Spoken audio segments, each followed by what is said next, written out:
I've decided to film my life every day for the next 12 days. A lot of YouTubers love to do vlogmas every year, and they usually do like Christmas shopping and Christmas gifts and all these fun holiday vlogs. But can I be honest with you guys? I kind of hate vlogs. I am still gonna do the 12 days of vlogmas. I just don't know what I'm gonna be filming because my life isn't exciting. I'm a married 21-year-old with very few friends, and my job is to make videos, so I don't go anywhere during the day. I kind of just use these videos to share my feelings and thoughts. I don't have like a ton of fun and festive things to show you guys. It's actually funny. I feel like my YouTube channel is just my private journal, when in reality, it's like the most public platform I could possibly share my thoughts on. Like, I won't talk about something on Instagram, but I will gladly share it on YouTube as if nobody who knows me can see it. Like, a week ago, I posted a video about suicide, and I got like 10 texts from different family members and friends freaking out about me and asking me to go to therapy and not to commit suicide. And it kind of like reminded me that this is public, but like it doesn't feel public. Like, it feels like my own tiny little world where I can say whatever I want and not be judged, and nobody I know is ever gonna see it. But like, that's not correct. They all see it. But I found a cat the other day. This kitten showed up in the bushes of Emin's parents' house the other day. And they took her into the house. She was super sweet, super cuddly, super clean. Did not seem like a stray cat at all. So earlier today, I took her to the vet to see if she had a microchip, and she doesn't. So I don't know what we're gonna do with her. Emin's parents kind of want to keep her, kind of don't. Also, I named her Beef, just in case you're wondering, because she looks like a cow. I also call her Sweet Girl, Beefita, and Beefcake. I really wish she was my cat. Like, I really do. I just can't keep her and bring her back to California because of Norman. Like, I feel like they're not gonna get along, or like, I don't know, it's already too much responsibility having a dog, so I don't want to take another animal on. But I totally would. Like, if I didn't have Norman, I would totally take her back to California. I realize I haven't talked to you guys about this before.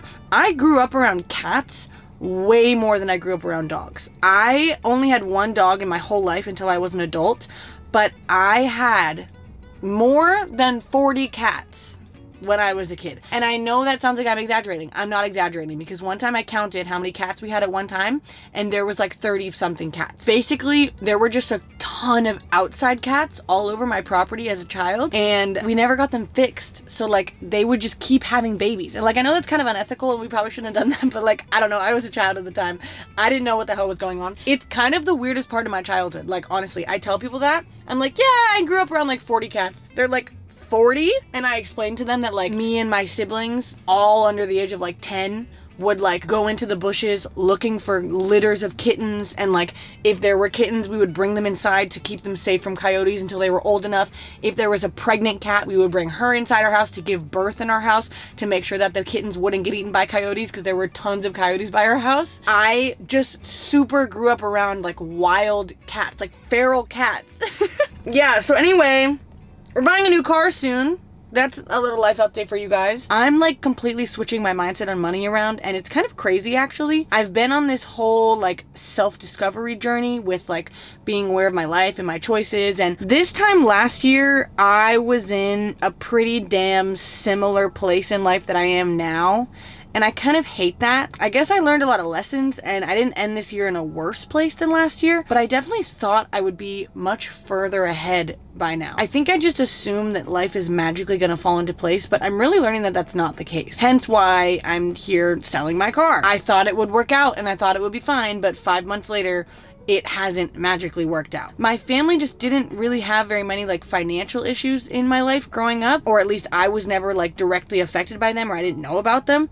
So I think I just have this idea that life will just magically stay good all the time. Maybe it's privilege, maybe it's being naive, or maybe it's something completely different, but I definitely don't get scared very much that things won't work out. And it's both a weakness and a strength. Like, it's great to be confident in your future sometimes, but you can definitely be confident to the point where you're being stupid. And that like super sucks when you become me and you're looking back realizing you didn't take any action to become better and just assumed you would get better. And now it's been a year and you haven't changed at all. I don't know. It's not that I'm not different mentally, but I'm living in Emin's parents' house temporarily, which is exactly what I was doing last year. I haven't had like a consistent routine. I haven't saved any more money.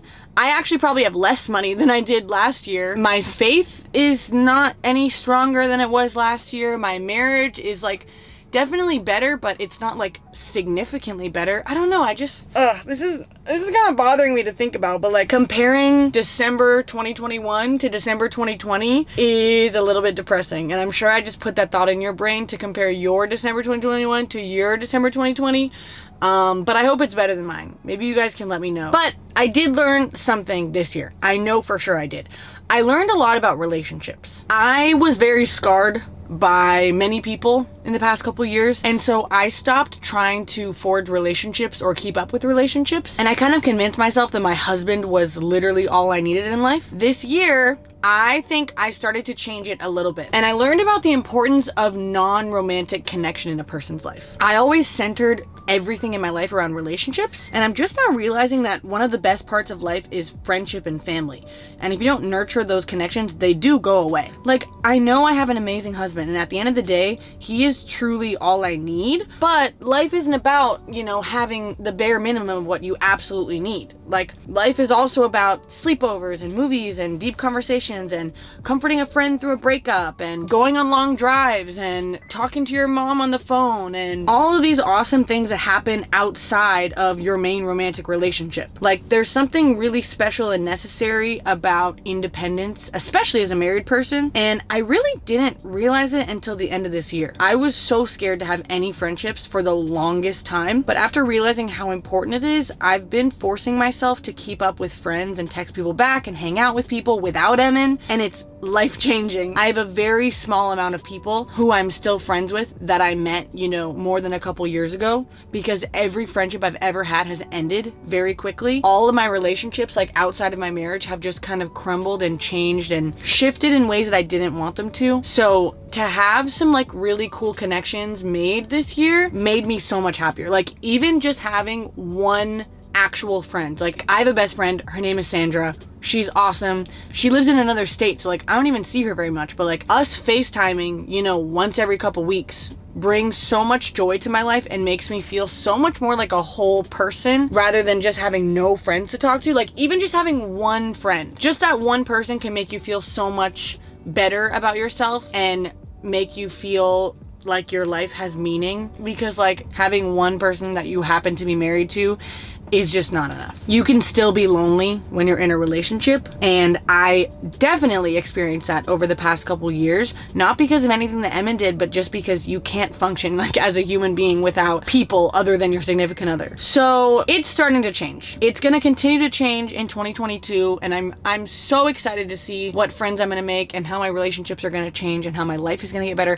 And I pray to God that we can look back December 2022 and say that it's much better than December 2021, but we'll get there. Welcome to Vlogmas, guys. Today was a great day. I love you guys, and I'm happy you're my friends. Goodbye. Merry Christmas. See you tomorrow.